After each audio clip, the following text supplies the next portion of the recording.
How's everybody doing today? Listen, I'm gonna get straight to the point.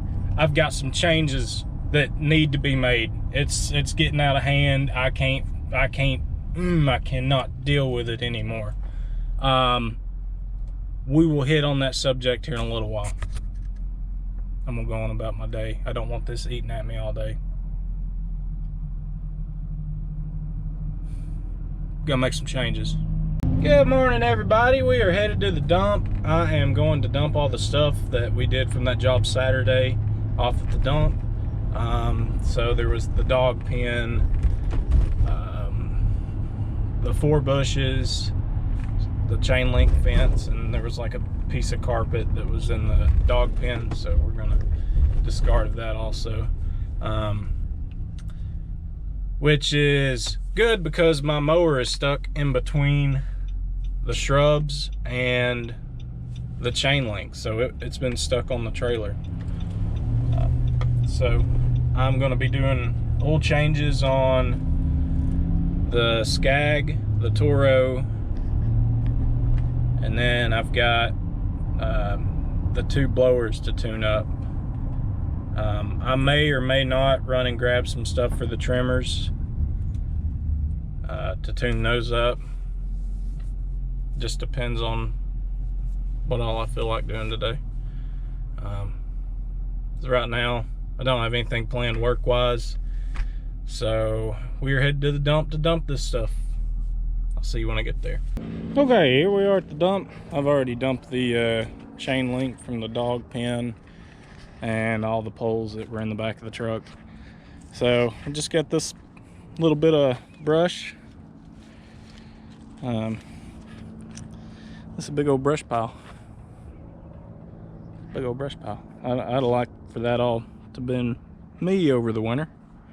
If that was all me over the winter, that would be great. Because that's a lot of brush, a lot of work, a lot of money.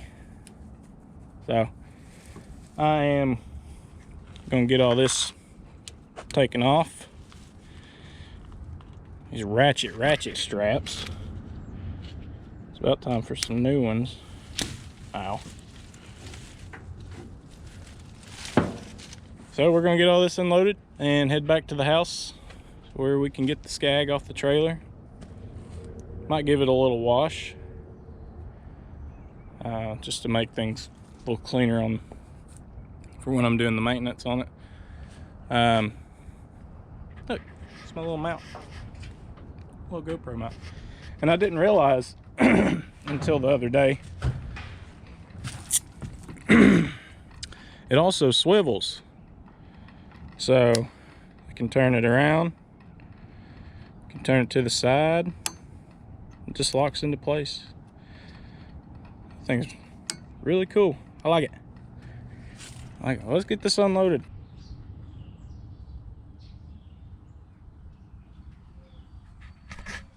Now, back to this subject. Told you I got some changes that need to be made. Y'all ready to talk about this? I don't know if you're ready to talk about this. Are you ready to talk about this? I gotta do some oil changes. So I got the Toro 48-inch walk behind, Skag 52-inch VRAD 2. Doing the full tune-up. So air filter, fuel filter, spark plugs, oil filter, new oil. Same for Tory over here. I was gonna wash these things up a little bit. I actually started to spray them, and I was like, I don't want to work in the mud, so I was gonna let it dry up a little bit. Got the oil pan. Those 2 are getting new spark plugs and fuel filters. The air filters were good on them, so I wasn't even gonna change them. I actually bought 1 filter just to have on hand. If anything, you know, they could probably use a new pre-filter. So those things have 2 filters in them. They've got the pre-filter, and then they've got the actual air filter. Kind of like, it's for Kawasaki. What the hell? Anyways, so this is the pre-filter for this, and the air filter. So So we're gonna be changing those out.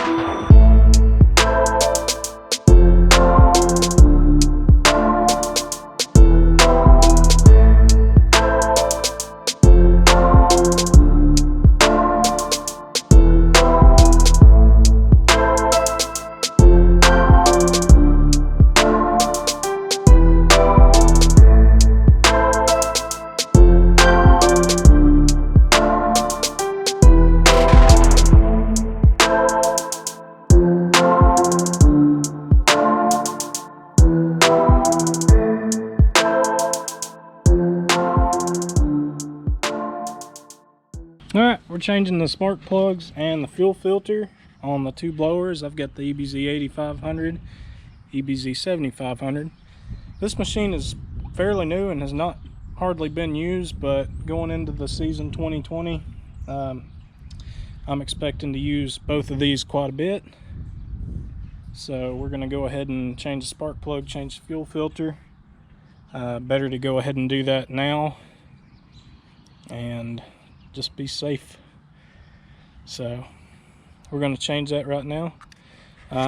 Popping this fuel filter out, all you have to do is there's this little rubber piece that pops down in there.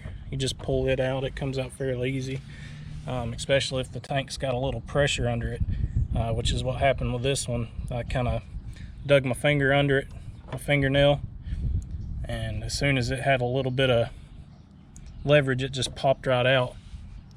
I heard some pressure behind it too, so I depressurized this one just by cracking the lid open a little bit, and they come out fairly easy. So all it is on it is this little piece right here. You just take it off, pop the new one in, and drop it back in. It's really simple. And spark plugs. So we're going to change those out and we will be done. And we are done. It is that simple just to change those two things. Something, if you took these to your dealership to have them do it, they'd probably charge you 50 bucks at least, plus parts. So it's something you can do yourself in 5 minutes. I did both of those in 5 minutes. If I were to do both of the air filters too, you could probably add another minute a piece because it's simple. Easy maintenance. Preventative maintenance. Do it on time too. This one doesn't have an hour meter on it, so I just kind of do it every 2 months or so. The walk behind hardly ever gets used. So I think 2 months is overdoing it. But guys, I thank you. Thanks for watching. If you haven't already, hit the like button. Subscribe, leave me a comment, let me know what you want to see going into this 2020 season, because if there's something that I might particularly not record that you might want to see, then maybe I'll keep that in my mind. Plan on doing a lot of videos this summer and getting y'all a lot of footage of what it's like to cut grass in Tennessee. So it's 70 degrees today. It's ridiculous. It's February 2nd. 70 degrees. Groundhog saw its shadow, I guess, and we're gonna have an early summer.